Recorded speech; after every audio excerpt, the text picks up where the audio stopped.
Buenos días a todos. Estamos en el videochat sobre artritis, un videochat que coincide en una semana donde hay muchas celebraciones alrededor de la artritis. De hecho, el día 12 de octubre, por tanto, ayer era el Día Mundial de la Artritis y además el día 15 de octubre es el Día Nacional de la Artritis Idiopática Juvenil, todo alrededor de los jóvenes y la artritis. Por tanto, hoy, en medio de esos 12 y del 15, celebramos un videochat con Jordi Antón, en el cual saludamos. Hola, ¿qué tal, Jordi? Hola, buenos días a todos. Buenos días. Jordi Antón es presidente de la Sociedad Española de Reumatología Pediátrica. Él es médico, es especialista en pediatría, es doctor en medicina por la Universidad de Barcelona. Es investigador del grupo de investigación sobre temas de enfermedades infecciosas y respuesta inflamatoria sistémica en pediatría. Es coordinador de la línea sobre respuesta inflamatoria sistémica en la edad pediátrica y es reumatólogo del servicio de pediatría del Hospital Sant Joan de Déu d'Esplugues, ¿no? Y por tanto, Granada-Barcelona nos unimos para este videochat con la presidencia de la Sociedad Española de Reumatología Pediátrica de fondo y con una persona con la cual ya son varias las colaboraciones que hemos tenido, lo cual agradezco, ¿no?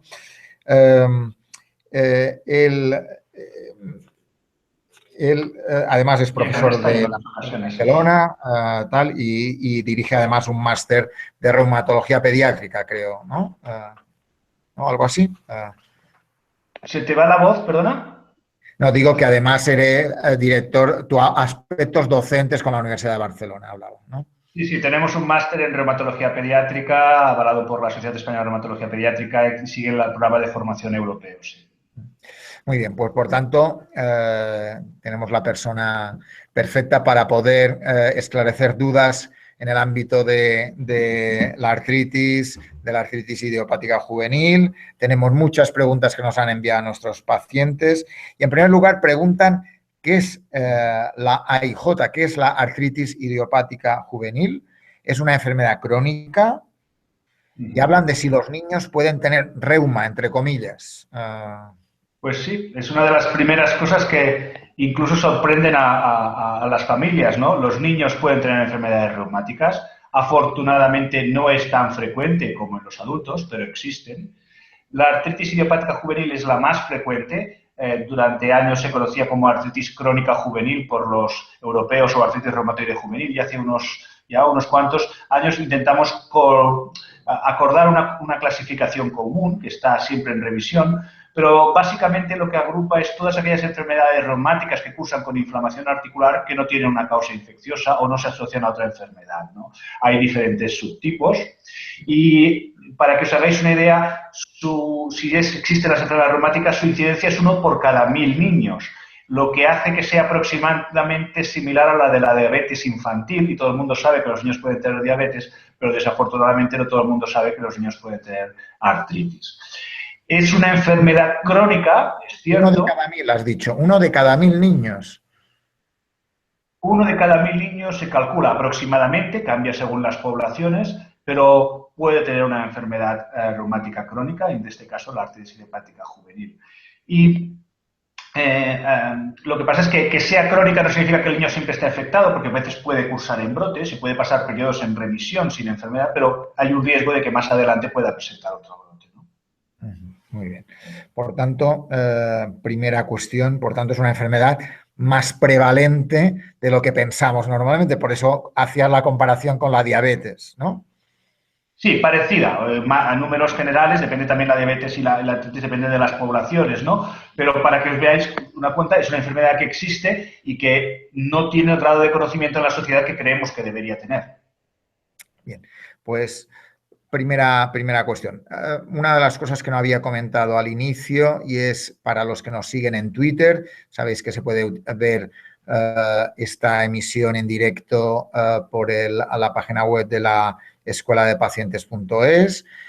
También se puede seguir en Twitter a través del hashtag preguntartritis con una sola A. Juntamos la de la pregunta y la de la artritis y hacemos preguntartritis. Y en ese sentido, tú hablabas en un momento, has dicho de que hay diferentes tipos de enfermedad, ¿no? Que no aparece siempre, por tanto, de la misma forma, entiendo, ¿no? Sí, en la clasificación lo que reconoce es un tipo oligoarticular, en el que normalmente se afectan 4 o menos articulaciones, acostumbran a ser niños más pequeños, entre 2 y 6 años, mayoritariamente niñas. Algunas veces asocian anticuerpos antinucleares, que son marcador de la sangre, no siempre. Y lo que teóricamente es la forma más benigna, porque afectan menos articulaciones, en un 50 o en un 25 o 30% puede acompañarse de inflamación de la cámara anterior del ojo, lo que conocemos como uveitis, que es una complicación que hay que vigilar porque tiene evidentemente puede tener secuelas, ¿no? Este sería el subtipo más habitual, la forma oligoarticular. Después hay otra que es la forma poliarticular, que dependiendo si tiene otro marcador, que es el factor reumatoide, es un 5% cuando es positivo y que es verdaderamente como una artritis reumatoide del adulto, pero inicia en la infancia. Y después la poliarticular negativo. Y después hay otra que tiene unas características diferentes, que es la forma sistémica, en la que el paciente, aparte de inflamación articular, tiene fiebre, tiene una aparición de unas lesiones cutáneas, un exantema, puede tener inflamación de los ganglios, una pericarditis, inflamación alrededor del corazón o del pulmón, y es un tipo muy diferente y con mayor gravedad. Estos pacientes acaban casi siempre ingresando en el hospital hasta su diagnóstico. Otro subtipo sería el de entesitis relacionada con artritis, que en un gran tanto por ciento ya de mayores desarrolla lo que se conoce como espondiloartropatía, que es otro del grupo de las enfermedades en los adultos, ¿no? Y tú has dicho que en alguna de los tipos más en niñas que en niños, ¿no? Porque hay una de las preguntas que en la forma... Sí, perdón. En la forma particular es más frecuente en niñas. En general, en las enfermedades reumáticas infantiles hay una mayor proporción de niñas, excepto en la forma entesitis relacionada con artritis, que al igual que la espondiloartropatía en adulto, es más frecuente en niños, sobre todo adolescentes varones, ¿no? Pero globalmente, la forma oligoarticular, la forma factor reumatoide, poliarticular factor reumatoide positivo o poliarticular factor reumatoide negativo son más frecuentes en niñas que en niños. ¿Y las artritis en estos niños y niñas es muy incapacitante? Preguntan. Es difícil de contestar esa pregunta. Depende mucho del tiempo que haya pasado hasta el diagnóstico y de si se ha conseguido poner el paciente en remisión. Es decir, hace unos años estos pacientes sí que estaban muy afectados, con limitaciones importantes. Hay pacientes que han llegado a la edad adulta con limitaciones e incapacidades. Por suerte, en los últimos años, con un reconocimiento más precoz, un diagnóstico, un manejo en unidades especializadas y la aparición de nuevos fármacos, el pronóstico ha mejorado notablemente.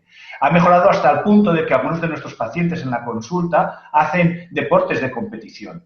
O sea, hacen vida completamente normal, excepto de que necesitan sus controles, necesitan su medicación para poder llevar una vida normal. Pero aparte de eso, pueden hacer excursiones, pueden hacer deporte como sus amigos. Evidentemente, esto generalizando, ¿no? Hay casos que son más severos, con más difícil control, que a veces la calidad de vida puede verse limitada, ¿no? Pero el pronóstico en 20, 30 años ha cambiado de la noche al día totalmente. Yo creo que el mensaje es muy positivo, sobre todo para aquellas familias que nos estén escuchando que han tenido un diagnóstico reciente. Evidentemente hay que hacer un seguimiento, hay que estar encima. Es una enfermedad crónica, pero no significa que el niño no podrá llevar una vida normal prácticamente con toda seguridad.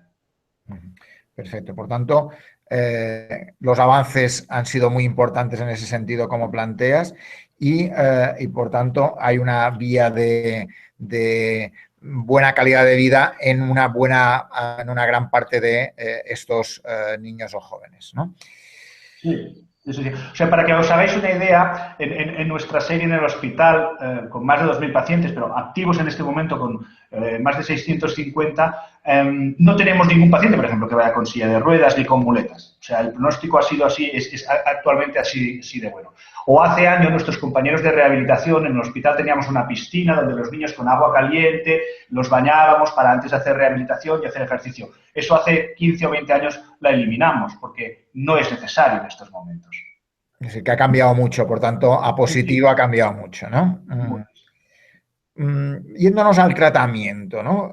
Tenemos varias preguntas hablando, que nos han enviado nuestros pacientes, hablando del tratamiento. plantean, por tanto, en esa mejora, tal como planteas, asegura que los tratamientos han tenido una influencia importante. Y plantean, ¿tiene tratamiento? ¿Cómo se trata? Y hablan incluso, preguntas sobre los fármacos modernos, ¿no? Que de alguna forma, supongo, sí ayudarán al tratamiento. El tratamiento variará un poco, como hemos dicho, es un grupo de enfermedades bajo una denominación común, ¿no? Dependiendo del subtipo, el tratamiento es diferente.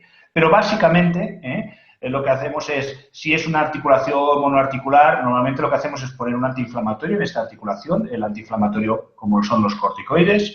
Si es una forma con más de una articulación, normalmente lo que hacemos es iniciar el metotrexato, es un fármaco muy seguro, que llevamos más de 30, 35 años utilizando, que se da desde niños pequeños hasta niños más mayores, a una dosis pequeñas, que hacen de inmunomodulación, que modifican el sistema, que disminuyen la intensidad y el número de los episodios.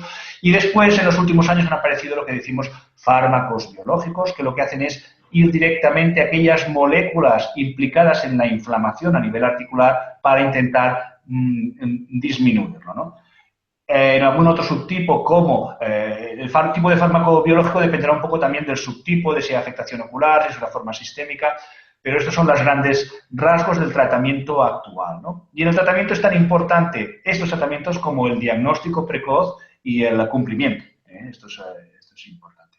Es decir, tratamiento sí, es decir, que hemos visto que hay los antiinflamatorios, sean locales o más generalizados, y sería y el hecho de los biológicos como un elemento que también pueden ayudar a este bloque de tratamiento. En aquellos casos más severos es el paso siguiente, pero el tratamiento siempre tiene que ser escalonado, o sea, no tenemos que matar moscas a cañonazos, sino que en función del estado del paciente, el número de articulaciones, la respuesta al tratamiento, tendremos que ir planteando el tratamiento. Y preguntan, ¿qué medicación nueva hay hoy en día? Preguntan. ¿La nueva serían los biológicos? Pero los biológicos llevamos ya unos cuantos años utilizándolos. Se han ido desarrollando nuevos fármacos y lo que tenemos de los fármacos biológicos es aparición de nuevos, fármacos que actúan sobre la anti-TNF, fármacos que actúan sobre la interleuquina 6, fármacos que actúan sobre la antiinterleuquina 1. Son diferentes estas moléculas en la inflamación y dependiendo de la forma de artritis se actúa sobre ellos, ¿no? Lo que hay es nuevos estudios que amplían y que demuestran que su efectividad en niños es así. Pensar que, como en muchas otras ramas de la medicina, primero se desarrollan los fármacos en modelos animales, después se desarrollan en personas, se comprueban en adultos y después se validan su utilidad y su seguridad en niños, ¿no? Pues todos de los últimos años se están validando muchos tratamientos en niños de esta familia de biológicos. Pero aparte hay otras familias de fármacos que se están desarrollando para el manejo de la artritis que todavía no están autorizados, pero que es posible que en los próximos años tengamos nuevas herramientas terapéuticas que añadir. Vale, por tanto, buenas noticias. De todas formas, dos cosas que hay que dar claras, y es una, que el tratamiento es en escalera, diríamos, que primero los básicos y luego ya veríamos cuáles serían en función del número de articulaciones afectadas y el número de la afectación global de la persona. Y dos, el tema de la importancia del seguimiento y el cumplimiento, ¿no? Serían los claves para poder hablar de un tratamiento adecuado, ¿no? Esto es así y es importante, porque nosotros trabajamos con niños y adolescentes y un problema que vemos muchas veces es que los adolescentes ya por definición, al llegar a esta etapa de la vida, pues piensan, bueno, yo estoy bien, no hace falta tratamiento, lo suspenden y hay un problema de cumplimiento. Entonces, es importante en las consultas reforzar, asegurar, mantener un diálogo abierto con estos chavales para intentar explicar su enfermedad, que la entiendan y que entiendan la importancia del cumplimiento. Es un clásico entre los médicos. Una de las principales causas de fallo terapéutico es la falta de cumplimiento, ¿no? Y por tanto ahí hay que hacer, por tanto, esa idea del seguimiento, del cumplimiento, de hablar como un elemento fundamental. Tenemos alguna pregunta sobre el tema, hablábamos de la continuidad y hay gente que pregunta, ¿es malo tomar antirreumáticos continuamente? Nos preguntan. Es difícil concretar porque cuando hablamos de antirreumáticos hablamos de muchos fármacos. En general y a grandes rasgos, lo que es malo es tener una enfermedad inflamatoria como puede ser la artritis potencialmente allí todo el tiempo, sin controlar. Es decir, una artritis persistente en una rodilla, por ejemplo, en un niño, que dices, bueno, es una cosa, es una articulación solo, puede dar una discrepancia en la longitud de las extremidades y que una extremidad crezca más que la otra, o que aparezca una artrosis precoz que degenere esa articulación, que dificulte el movimiento o que incluso dificulte la calidad de vida de este niño. O una uveitis en el ojo no controlada puede dar secuelas y pérdidas de visión importantes que incluso pueden llevar a la ceguera. O sea, ese es el problema. Normalmente, cuando los profesionales recomendamos un fármaco, son fármacos que ya han sido aprobados por los regulatorios, por la Agencia Europea del Medicamento, por la Agencia Española del Medicamento. Son fármacos que se ha probado su eficacia y su seguridad y que la relación coste-beneficio, desde luego, compensa. Los fármacos que tenemos hoy día son muy seguros. Evidentemente hay que hacer controles, dependiendo del fármaco hay que hacer un tipo de controles u otro y normalmente no vemos ningún problema ni ninguna secuela. Y cuando los vemos son normalmente fenómenos reversibles que se suspende el tratamiento y desaparecen los efectos secundarios. Por ejemplo, el más común, el más seguro, el metotrexate que utilizamos desde hace mucho tiempo, en algunos pacientes cuando llevan tiempo puede dar un discreto aumento de los enzimas hepáticos, un poco de inflamación. Es un efecto que ya se sabe que es completamente reversible, suspendemos unos cuantos días la dosis y la función hepática vuelve a la completa normalidad. Por tanto, hay que decir, para la tranquilidad de este paciente, esta paciente que nos ha enviado esta pregunta, y es, los fármacos son seguros, ¿no? Que hay que controlar. Totalmente. Los fármacos son seguros y, por tanto, tienen unos controles previos, ¿no? Y además se controla la medicación, cualquiera que sea, para ver los efectos y para ver si en ese caso hay efectos secundarios, ¿no? Exacto. De todas formas, tenemos una pregunta alrededor de los antiinflamatorios no esteroideos, si pueden producir problemas de corazón o problemas circulatorios y si en ese sentido hay hay que hacer un seguimiento más estricto.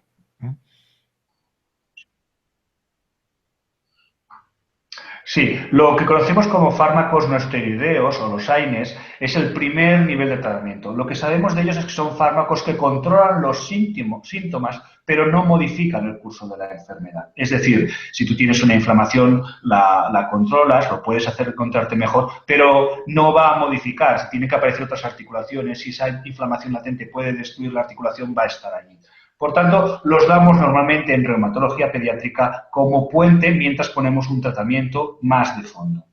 Dicho eso, es cierto que en adultos se ha descrito que algunos fármacos no esteroideos pueden asociarse con problemas cardíacos a la larga y a dosis más altas. En los niños este efecto secundario no se ha visto y una razón más para reforzar su perfil de seguridad. Y ligado a eso, ¿no? Por tanto, vemos que tranquilidad en ese sentido, todo como vemos, como oímos por parte del doctor Jordi Antón, la farmacoterapia, la utilización de medicamentos está muy regulada, muy controlado, se sabe cuáles son los efectos y se sabe con controles si hay que parar en algún momento la medicación para poder abordar, para que el paciente tenga la mejor calidad de vida siempre, ¿no? Dicho eso, hay una pregunta que dice, ¿cuál es el avance más importante en los últimos años en el tratamiento de la artritis?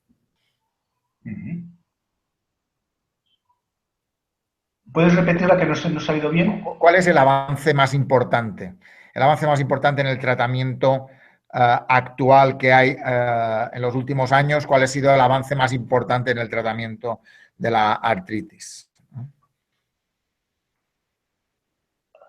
Es difícil concretar, o sea, lo que tenemos son avances en entender cómo se producen estas enfermedades. Hasta este momento no podemos dar cuál es la última causa, ¿no?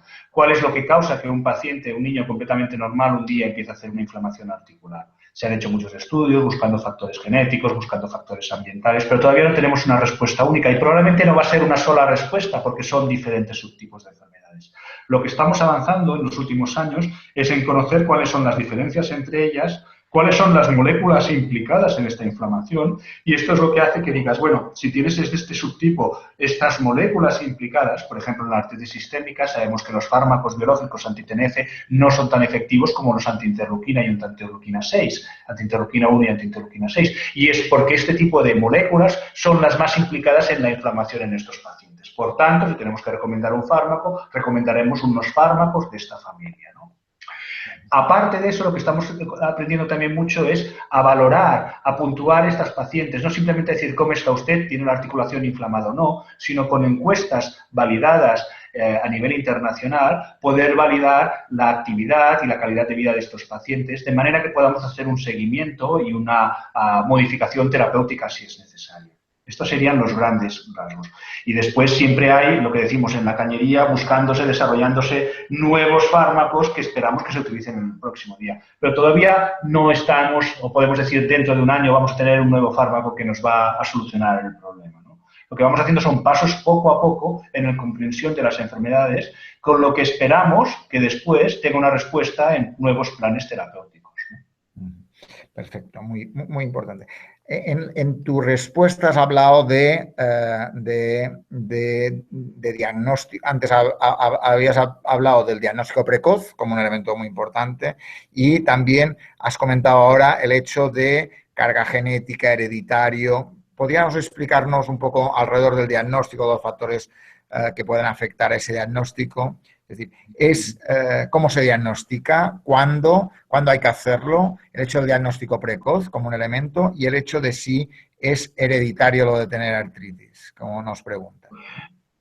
Vamos a ver, no es la artritis idiopática juvenil no es una enfermedad hereditaria. Sí que es cierto que en toda nuestra experiencia, aquí en Sant Joan de Déu, tenemos algunas familias en que hay más de un familiar, una persona. Como cuando tener los ojos azules, que se hereda, o como otras enfermedades que a nietos. Lo que sí sabemos es que algunas familias tienen una mayor propensión a tener trastornos autoinmunes. Es decir, en aquellas familias en que a lo mejor hay una madre que tiene un trastorno del tiroides, una tía que tiene una diabetes tipo 1, una hermana de la madre que tiene un lupus. Estas familias que compran, digamos, más números en la lotería de la autoinmunidad, en que hay más propensión a tener enfermedades autoinmunes, tienen más riesgo de tener algún niño con una enfermedad, con una IJ, o de otras enfermedades autoinmunes. Pero no es una cosa aislada que podamos decir, si lo tiene la niña, lo va a tener sus hijos, o si lo tiene un hijo, lo va a tener el siguiente, ¿no? Normalmente, el hecho de tener un hijo con enfermedad, con una IJ, no significa que los hermanos lo puedan tener. Como en medicina, nunca se puede decir al 100%, pero el 99,9% de posibilidades es que si tú tienes un hijo con una IJ, no vayas a tener otro con una IJ. Por lo que respecta al diagnóstico precoz, sí, es importante. A veces los niños se quejan de que les duele una articulación, pero a veces, sobre todo los más pequeños, simplemente es una cuestión de rigidez. Son niños que los padres te explican que se levantan rígidos de la cama, que no saltan corriendo, sino que primero están como poco a poco, o que cojean, o que hasta el cabo de una horita no empiezan a ir más sueltos y a moverse más normal. A veces son esos simplemente los síntomas que se notan. A veces son que tienen dificultades para estirar un codo o los padres al correr notan que arrastra un pie. Esos pueden ser los síntomas, ¿no? Y lo que es importante entonces es que lo vea su pediatra, que se sospeche la artritis. Nosotros desde nuestra sociedad, desde la Sociedad Española de Reumatología Pediátrica, hacemos mucho hincapié a los pediatras para que incluyan dentro del diagnóstico diferencial que un niño, cuando cojea, muchas veces es porque se ha dado un traumatismo, pero que un traumatismo no es la única causa, que pueden haber otros procesos, como las artritis inflamatorias, que pueden dar una dificultad a la marcha o una limitación en el movimiento de algunas articulaciones. Y una vez tienes esa sospecha, el diagnóstico precoz, el llegar a una unidad donde te puedan manejar con experiencia, es muy importante. Los niños no son adultos en pequeño, los niños tienen que ser vistos por equipos de pediatras especializados o conjuntamente con reumatólogos también especializados en niños que tengan la experiencia y que puedan decir el niño este tiene esta enfermedad y tiene que seguir este tratamiento. Para que nos hagamos una idea, un niño con una artritis puede decir y puede acabar dando como secuela lo que decíamos, una diferencia en la longitud de extremidades. Una pierna te crezca más que la otra. En cambio, un adulto, cuando se le inflama una articulación, el adulto ya ha acabado de crecer. Eso no va a pasar. O un niño con tratamiento, no solo hay que vigilar al niño, sino que hay que tener en cuenta que tiene un calendario vacunal, que está yendo a la escuela, que tiene un riesgo de enfermedades típicas de su edad, que tienen un manejo específico. No es lo mismo las enfermedades que puede tener un adulto, las enfermedades infecciosas que las que puede tener un niño, ¿no? Perfecto. De todas formas, por tanto, tenemos claro esos aspectos tanto de que no es tener un hermano, un hijo con AIJ, no, prácticamente seguro que no va a haber, no va a ser el hermano, por tanto, eso es un elemento importante. Hemos hablado de los elementos que la importancia de que cualquier síntoma puede ser consultado con el pediatra para poder valorar qué tipo de abordaje habría que hacerlo, ¿no? En ese sentido, hay preocupaciones diversas de algunos de nuestros pacientes. Alguno dice, tema de vida diaria. Antes comentaba el doctor Jordi que hay deportistas o gente que hace deporte, ¿no? Pero ¿cuál es la vida diaria que puede tener un niño con AIJ? Depende del momento en su enfermedad en que esté. Evidentemente, al diagnóstico está limitado. Son niños que cuando se levantan están rígidos, si es un tobillo, si es una rodilla, que son las articulaciones más frecuentemente afectadas, o es una muñeca, tiene dificultades para moverla al principio del día o después de un periodo de reposo. Y hasta que no se ponga un tratamiento, pues no va a mejorar. Este tratamiento a veces es rápido, si hacemos una infiltración, bajamos la inflamación localmente, tendremos una respuesta habitualmente en 24 o 48 horas, pero esta respuesta es temporal. Lo que tenemos que poner es un tratamiento de fondo que normalmente tarda un tiempo en hacer efecto. El tratamiento de fondo puede durar entre 2 o 3 meses hasta que veamos su efecto. El 70% de los pacientes con un tratamiento de fondo entrarán en lo que llamamos en remisión, es decir, el paciente estará bien, llevará una vida normal. En otros pacientes en que esto no se ha alcanzado, habrá que añadir otros tratamientos o hacer modificaciones para conseguirlo ponerlo en remisión. Una vez esté el paciente en remisión, si se ha hecho un diagnóstico de un tratamiento precoz, la articulación no ha sufrido, no tendrá erosiones, no tendrá lesiones en el cartílago, podrá llevar una vida normal simplemente poniéndose su medicación. Y ahí es lo que intentamos siempre en nuestras consultas. Ese tratamiento, cuando lo ponemos, lo vamos a dejar meses y a veces años, es cierto. En algún momento se va a intentar suspender. Algunos de los pacientes van a presentar otro brote y habrá que reiniciarlo. Otros pacientes van a entrar en remisiones prolongadas de meses o años hasta el siguiente brote y algunos nos hacen un solo brote y no vuelven a hacer nunca más, ¿eh? O lo hacen después de 5 o 7 años. Eso es muy variable. Pero en el sentido de que la respuesta y la mejoría dependerá un poquito también del número de articulaciones afectadas o del subtipo de artritis. Los pacientes con formas sistémicas, con fiebre, prostrados, pues evidentemente van a tardar más recuperarse que el niño que tiene una sola articulación, que se infiltra, que se pone un tratamiento de fondo y que ya está completamente bien al día siguiente y que empieza a correr como cualquier otro niño. Muy bien. También pregunta, otro de nuestros pacientes pregunta, ¿una artritis de joven es una artritis de mayor? No he oído bien la pregunta. ¿Una artritis de joven, perdón? ¿Es una artritis de mayor? Es decir, las formas de artritis de mayor, cuando llegas a mayor, si tú tienes una artritis de joven es una IJ, y cuando llegues a adulto te continuarás teniendo una artritis idiopática juvenil. No tendrás una artritis reumatoide ni tendrás una espondiloartropatía. Lo que tú tienes es una AIJ que ha llegado a la edad adulta. Si la pregunta es sobre si un paciente con artritis en la infancia continuará teniendo artritis de la edad adulta, pues depende. Hay diferentes series que muestran que un 30% aproximadamente de pacientes dejan de tener brotes cuando llegan a la edad adulta, pero son resultados discordantes. Hay series hechas en los 50, en los 60, hay series hechas en los años 80, 90, 2000, con periodos de seguimiento amplios. Y lo que vemos y lo que se intuye es que aquellos pacientes con los tratamientos efectivos que tenemos en la actualidad probablemente entrarán en mayor remisión cuando lleguen a la edad adulta. Que no es lo mismo ahora los pacientes que estamos viendo que llevan 15 años con tratamiento y que entran en remisión cuando llegan a la edad adulta, que aquellos pacientes en los que no teníamos prácticamente herramientas terapéuticas hace 40 o 50 años, en los que la gran mayoría llegaban a la edad adulta con limitaciones, con secuelas y con más o menos actividad de la enfermedad, ¿no? Nuestro objetivo es tener a los pacientes sin actividad de la enfermedad, tenerlos lo que llamamos en remisión, Primero con tratamiento y después remisión sin tratamiento. Este sería nuestro gran objetivo, ¿no? Muy bien. Por tanto, y una siguiente pregunta alrededor también de este bloque. Dieta y enfermedades reumáticas. ¿Hay alguna relación en los factores asociados a la enfermedad? La dieta, dice, ¿influye la dieta en el desarrollo de la enfermedad? Así es la pregunta que nos han enviado.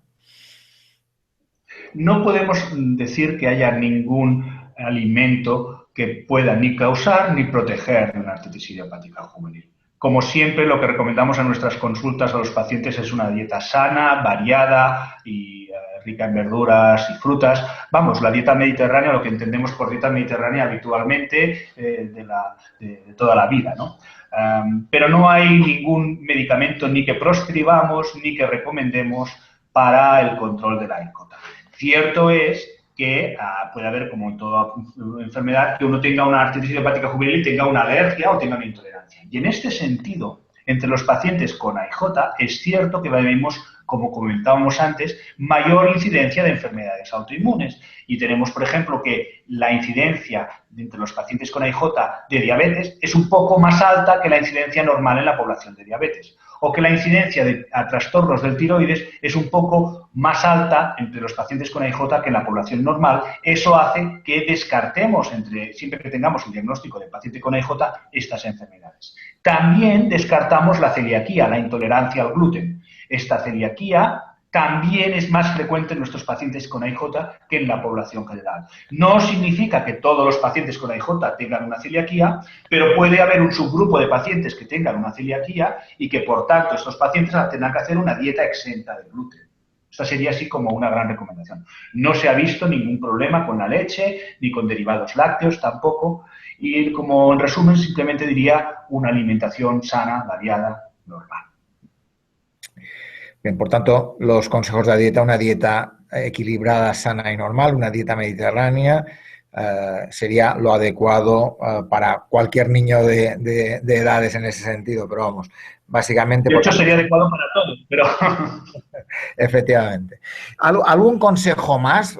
¿Algún consejo más alrededor de los estilos de vida, alrededor de la actividad física que hemos dicho, un niño con AIJ puede hacer una actividad física importante? De hecho, creo que te he ido a comentar algunas veces de tener algunos atletas, buenos deportistas, ¿no? Por tanto, ¿algún consejo alrededor del ejercicio físico que pueda ser de interés? Es muy importante adaptarse al estado del niño. Evidentemente, si el niño está con brote, no podrá hacer la misma actividad física que sus compañeros y habrá que limitarse. Eso no significa que no pueda participar en las actividades de educación física. Es decir, si es un niño que tiene una rodilla, pues podrá hacer todos los ejercicios que se hacen con los brazos, lanzar pelotas, etc. Si es un niño que tiene una afectación de un codo, eso no le va a poder dificultar el correr. O sea, pensamos que los niños con una IJ, el hecho de tener una IJ no significa que automáticamente haya que excluirlos, segregarlos de las actividades de educación física de su escuela. Como mínimo. Eso es cierto que implica que el profesor tiene que conocer la enfermedad, los padres tienen que ser capaces de explicársela, los profesionales tienen que hacerle llegar la información y esa información hay que adaptarla al niño y al momento que está. No es que tengamos que ser personal trainers o hacer un programa individualizado, pero sí saber que si el niño un día tiene un brote no podrá hacer un ejercicio normal. O que si es un niño que desgraciadamente ha costado, aunque sean pocos, controlar y que ha tenido alguna secuela, pues a lo mejor habrá que adaptarlo. Pero si el niño está en remisión, es un niño que se ha controlado bien la enfermedad, que no tiene lesiones articulares, ese niño puede hacer actividades completamente normal. Y sí, es cierto, tenemos niñas que hacen gimnasia de competición, niños que hacen natación, que es un excelente deporte para las personas con afectación de las articulaciones, porque la natación es un ejercicio en el que no estás cargando el peso sobre las articulaciones y tenemos niños que son excelentes nadadores.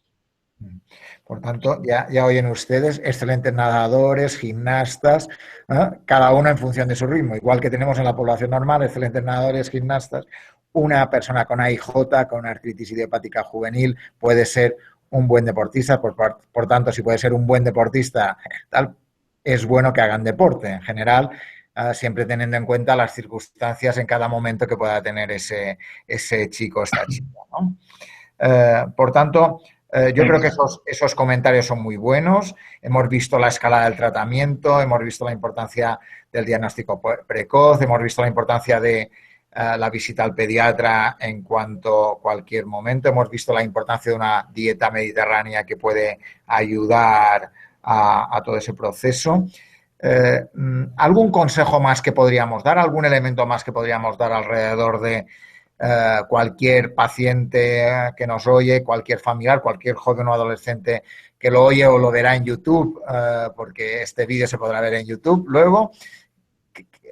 ¿Qué consejo le podríamos decir? Por tanto, yo me voy con esa idea de que uno puede tener buena calidad de vida y, por tanto, con un buen tratamiento, buen consejo, buen seguimiento, cumplimiento, creo que tenemos mucho avanzado, ¿no?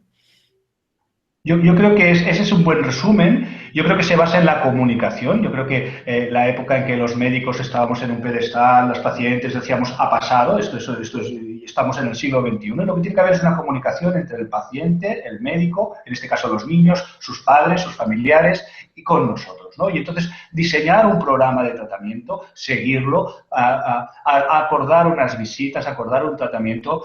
Los profesionales tienen que estar disponibles. Si el paciente en algún momento hace un brote, hay que volver a hacer una valoración, ajustarlos, ver cómo se puede adaptar, cómo mejora de los tratamientos. Utilizar herramientas que ya tenemos para hacer una valoración de la actividad, del daño articular.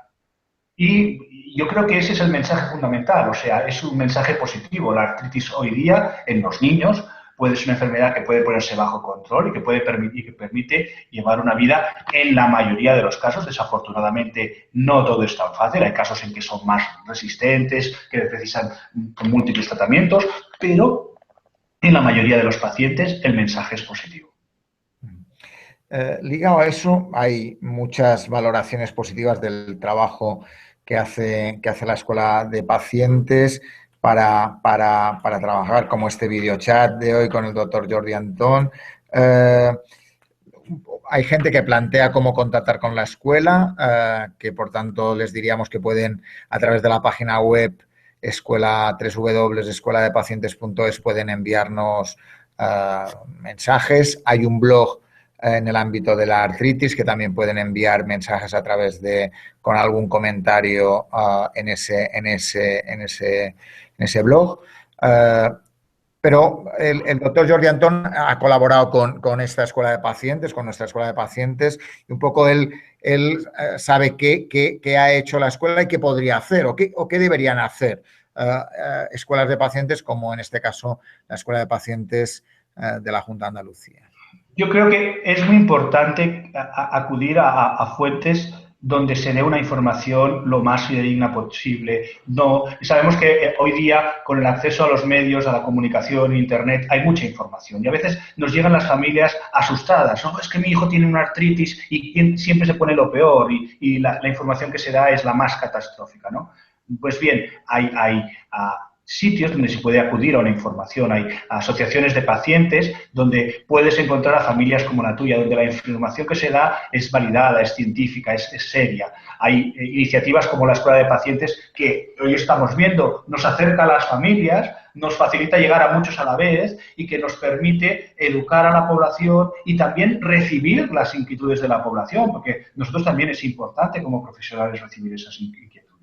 Desde luego, la escuela es un ejemplo. En nuestra página web de la Sociedad Española de Reumatología Pediátrica también hay una área específica para los padres donde se hacen vídeos formativos, donde hay educación y donde se pueden incluso hacernos llegar preguntas. O sea, cualquier iniciativa del uso de las redes sociales, de las nuevas tecnologías que nos acerque, está bienvenida. Y desde luego, aquellas con más experiencia siempre aportan un plus de confianza y de tranquilidad a las familias, ¿no? Porque a veces, desgraciadamente, pasa eso. La gente consulta Internet, se queda en lo más terrorífico y con informaciones que a veces no son ni reales, ¿no? Por tanto, la necesidad de buscar buenas fuentes de información. Hemos dicho, la Sociedad Española de Reumatología Pediátrica tiene una página web con un apartado para padres y madres. En la Escuela de Pacientes tenemos información diversa que pueden encontrar nuestros pacientes, familiares. Por tanto, la idea es ir a fuentes fiables que permitan no sacar conclusiones excesivamente exageradas o de miedo, sino de buscar en cada caso cuál es la información más adecuada. Efectivamente. También antes el doctor Jordi Antón hablaba de AIJ, artritis idiopática juvenil, jóvenes, y la dificultad a veces de la necesidad de hablar, de comunicar, de escuchar, de saber su situación, sus ganas de aceptar la enfermedad y de cómo adaptarse. Y en este momento los jóvenes utilizan muchos medios diferentes, ¿no? Utilizan ya el móvil, es algo habitual en ellos. Por tanto, ¿qué trabajos hay en esa línea, ¿no?, de utilizar el móvil, de las aplicaciones, de los juegos? ¿Qué cosas nos pregunta? ¿Hay alguna aplicación para los jóvenes que sea recomendable? Nos preguntan. Tenemos varias aplicaciones. Una es vuestra, es de la Escuela Andaluza de Salud, con la que nosotros colaboramos en su desarrollo, y es una aplicación que refuerza la importancia del seguimiento, de consultar a los especialistas. Hay después material colgado en webs, en sociedades científicas y en sociedades de pacientes. Y después hay herramientas también online para el control de la enfermedad. Por ejemplo, nosotros en nuestro hospital tenemos lo que llamamos el portal del paciente, que existen muchos otros sitios en los cuales las familias o los pacientes se comunican con los profesionales y en el cual, por ejemplo, pueden contestar cuestionarios. Este portal lo pueden contestar mientras están en la sala de espera mediante una tablet, o lo pueden contestar desde su casa mediante un ordenador o desde un móvil. Y con esto nosotros podemos ir a hacer un seguimiento de su enfermedad. Pero aparte, me consta que hay proyectos también para intentar facilitar la adherencia, en el que hay un papel importante de enfermería para hacer el seguimiento de estos pacientes que a veces dificultan o tienen más problemas con el cumplimiento, ¿no?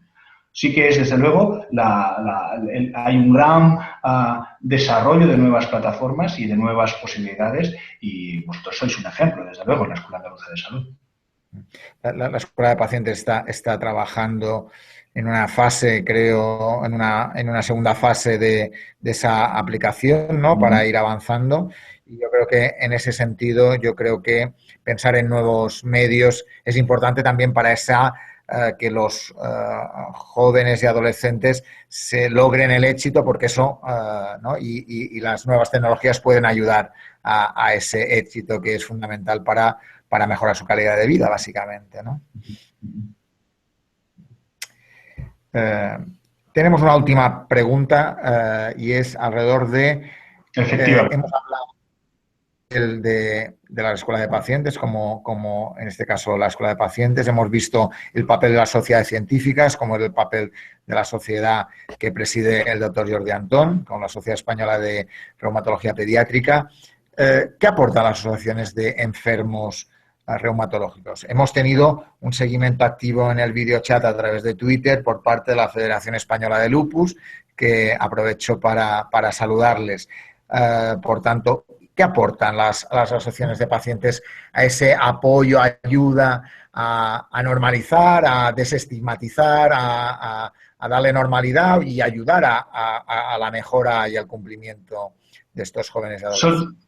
Son claves, o sea, yo creo que el papel es fundamental. En nuestras consultas aquí en Sant Joan de Déu, tal como diagnosticamos al paciente, normalmente les damos toda la información de su enfermedad, cómo pueden consultarnos y tal, pero también les damos un díptico con la sociedad, que nuestra sociedad, que en nuestro caso es la más cercana, que es la Liga Reumatológica Catalana. Con ello, animándoles a que si tienen dudas, hablen con gente como ellos, que han pasado por la misma experiencia y que pueden también asesorarles y animarles. Pero no solo hacen este trabajo, pueden hacer las sociedades científicas ser de interlocutor con la Administración, reforzar el papel de los profesionales ante la Administración, solicitar modificaciones en las leyes. Por ejemplo, hace unos años se consiguieron que los padres con niños con enfermedades crónicas pudieran tener bajas laborales sin tener que decir que estaban ellos enfermos, sino simplemente porque sus hijos tenían una enfermedad crónica, como un cáncer o otras enfermedades complejas. Esto se hizo, entre otras cosas, por el apoyo de las sociedades civiles, ¿no? Y de las asociaciones de pacientes.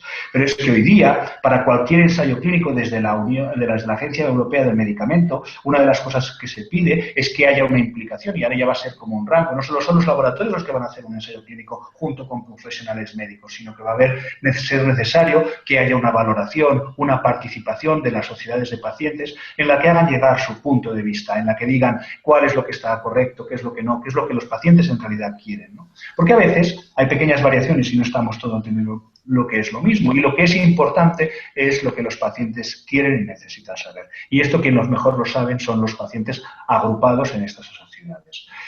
El hecho, por ejemplo, el próximo sábado, como anunciabas al principio, se celebrará una iniciativa que empezamos aquí hace 6 años, pero que ha ido extendiéndose. Hace 3 años se celebró en 3 centros, el año pasado en 5, y este año se va a celebrar en 10 centros de toda la geografía nacional, el Día de las Jornadas de las enfermedades reumáticas en niños y adolescentes, en lo que se van a explicar a nivel local cuáles son los avances, en las que se van a explicar y se van a presentar los diferentes equipos que llevan estos, y que los padres, en un ambiente más distendido, que es el que es habitual en las consultas, pues van a poder interrelacionar con sus profesionales haciendo llegar sus iniciativas y sus inquietudes, ¿no?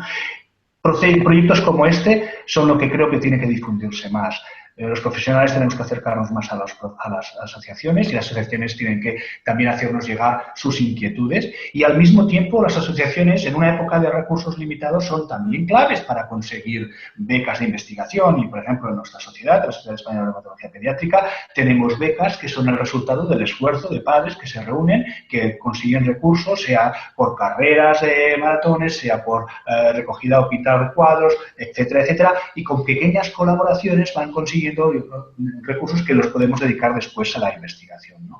Esto es un modelo que funciona mucho en otros países, en países como el Reino Unido, como Estados Unidos, como Francia, en Alemania, que funciona mucho en otras enfermedades más difíciles o más angustiosas, como pueden ser las enfermedades oncológicas, pero que también se puede hacer en enfermedades como las reumáticas, y como se está viendo, ¿no? Y en esto la implicación de las familias es fundamental.